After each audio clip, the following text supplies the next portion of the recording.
क्योंकि इस्लाम में भी बिल्कुल साफ लिखा है कि जहां मुसलमान मेजॉरिटी में हैं और सत्ता में बैठे हैं वहां किसी को बख्शो मत, बाकी सब काफिर हैं। चंद को छोड़ दें नीच काम करने के लिए और बाकी जो है उनको कह दें सीधा कि धर्म परिवर्तन करके मुसलमान बन जाओ, वरना तुम काफिर होते हुए तुम्हारे अंत कर देंगे। ये तो साफ लिखा है और उसको दारुल इस्लाम कहते हैं। आप जानते हैं कि सऊदी अरेबिया में आज एक भी मंदिर नहीं है, सत्यनारायण पूजा घर में नहीं कर सकते, दिवाली नहीं मना सकते। और जब मैं सऊदी अरेबियन नेताओं से पूछता हूँ ये क्यों, तो कहते हैं यही इस्लाम है, ये हमारी धर्म है, उसके अनुसार हम चल रहे हैं। और कोई भी हिंदुस्तान से जो वहाँ तो लगभग 20 लाख लोग काम नौकरी कर रहे हैं, उनके लिए इन्हीं घर के अंदर भी वो मना नहीं सकते सत्यनारायण पूजा, तो किस हालत में रहते हैं। एक को तो 7 साल जेल जाना पड़ा क्योंकि उसने रामचंद्र जी का फोटो पॉकेट में रखा और वो पता लग गया था। तो इसी प्रकार से 51 मुसलमान मेजॉरिटी देश हैं, उसमें सब में इसी प्रकार से चल रही है। अभी थोड़ा यूएई में स्वामीनारायण मंदिर को बनाने के लिए उनको परमिशन दिया, परंतु उसमें भी अनेक अंकुश लगे हुए हैं। तो दारुल इस्लाम माने मुसलमान सत्ता में, और मुसलमान सत्ता में तो किसी और को बख्शना नहीं है वहाँ के देश के नागरिक के रूप में। फिर मोहम्मद ने यह भी कहा कि दारुल हरब है, जहाँ मुसलमान मेजॉरिटी में नहीं, सत्ता में नहीं है, वहाँ क्या करना चाहिए। यदि वहाँ की जो मेजॉरिटी है वो पिलपिला है, बटा हुआ है, एक नहीं हो सकते, तो सदा के लिए आंदोलन करते रहो, धीरे धीरे धर्म परिवर्तन करते हुए लव जिहाद करना वो भी करो, जो भी करना है, और धीरे धीरे संख्या बढ़ाते आप इस मेजॉरिटी बनने के लिए प्रयास करो। ये मैं नहीं कह रहा हूँ, ये सिरा और हदीत में मोहम्मद के कहने के अनुसार। और तीसरा उन्होंने कहा दारुल अहद, जहाँ मेजॉरिटी संगठित है और वो कभी भी माइनॉरिटी को पीट सकती है, तो वहाँ सलाह क्या दिया उन्होंने, मोहम्मद ने, उन्होंने ये सलाह दी कि वहाँ सरेंडर कर जाओ, जो कहते हैं मान लो, बुर्का नहीं पहनने कहें मत पहनो, और कहो कि वहाँ आप जोर से यानी मस्जिद से नमाज के लिए आसान नहीं हो सकता है, नहीं करो, सरेंडर करो। एक बार ऐसा हुआ कि एक मुल्ला ने कह दिया कि हमें प्रधानमंत्री ऑस्ट्रेलिया से निवेदन है कि ऑस्ट्रेलिया में यूनिफॉर्म सिविल कोड नहीं होना चाहिए। तो तब प्राइम मिनिस्टर ने जवाब दिया कि आपको यूनिफॉर्म सिविल कोड नहीं पसंद है और आपको शरिया चाहिए तो दूसरा देश ढूंढ लो। और उसी के बाद सारे मुसलमान संगठनों ने प्रस्ताव पास करके प्रधानमंत्री को भेजा कि ये मुल्ला पागल है, हम सबको यूनिफॉर्म सिविल कोड पसंद है। तो इस्लाम के सिद्धांत के अनुसार ही हमारे देश में इस प्रकार की हमारी एकता होनी चाहिए। हमारे देश की जो पहचान है वो तो वास्तव में हिंदुत्व पर आधारित है। यूनेस्को ने भी अभी 46 जो संस्कृतियां हैं उनकी उन्होंने विवरण दिए, उसमें 45 गायब हो गए। इटली यानी रोम चले गई, ग्रीस चले गई, इजिप्ट चले गई। उन्होंने कहा कि एक ही है जो संस्कृति अटूट है, वो है हिंदुस्तान की हिंदू संस्कृति।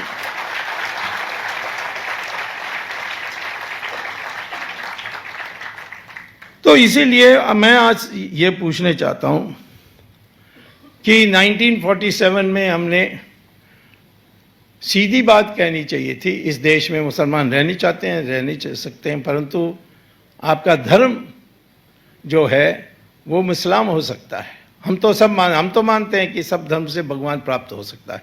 कोई और धर्म में ये नहीं लिया, कोई और उपासना पद्धति में ये बात नहीं है कि हर उपासना पद्धति से आप भगवान प्राप्त कर सकते हो। क्रिश्चियनिटी में कहते हैं कि तुम क्राइस्ट पर विश्वास नहीं करते हो तो तुम डेविल, तुम्हारे दिल में, तुम्हारे शरीर में डेविल बसा हुआ है। इस्लाम में कहते हैं तुम काफिर हो और तुम्हारी हत्या का अंत करनी होगी। सिर्फ हिंदू धर्म है, हिंदू की उपासना पद्धति विभिन्न जो हैं उसमें ही है कि सारे धर्मों से भगवान प्राप्त हो सकता है। हाँ, ये हम नहीं कहते हैं कि सब धर्मों से उसी स्पीड से प्राप्त हो सकता है।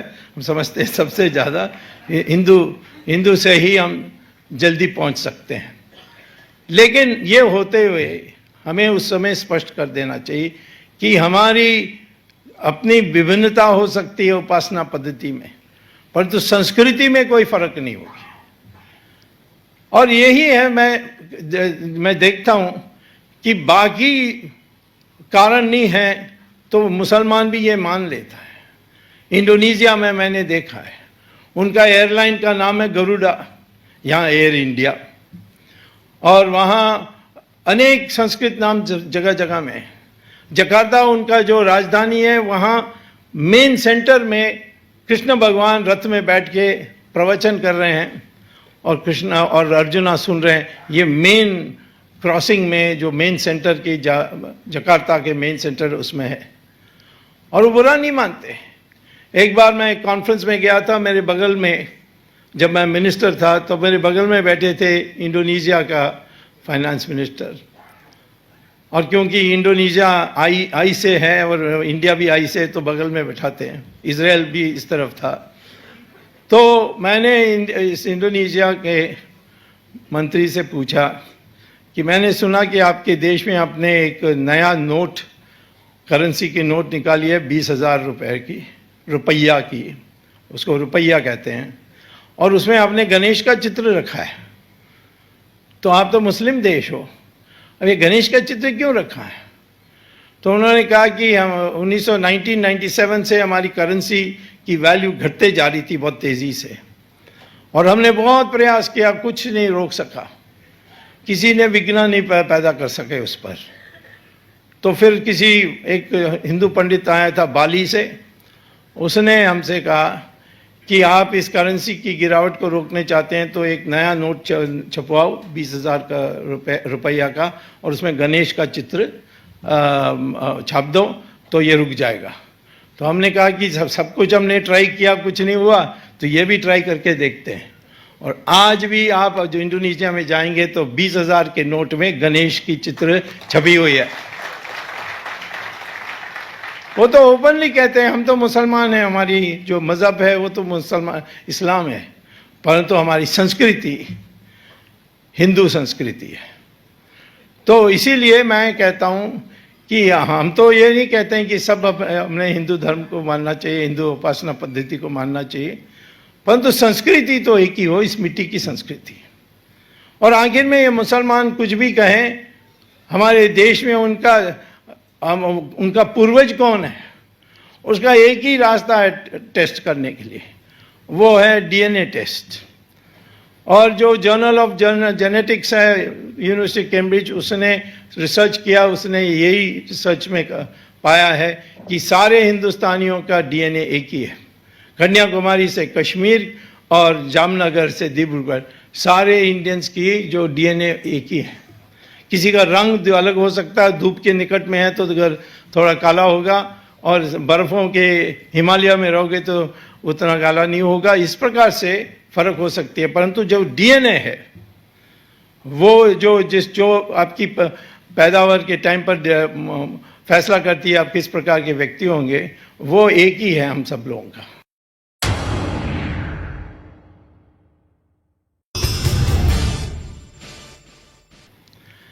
तो सवाल आज यही उठ रहा है इसके संदर्भ में। आज जो CAA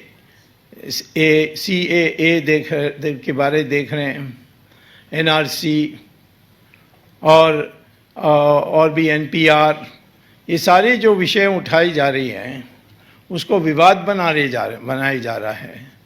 और उसका कारण एक ही है कि इस देश में हम जो पार्टीशन माने, उसकी जो सही परिणाम थी कि जो शेष हिंदुस्तान थी उसको कम से कम हम एक हिंदुत्व के आधार पर बनाते तो आज ये समस्या होती नहीं, क्योंकि इस्लाम में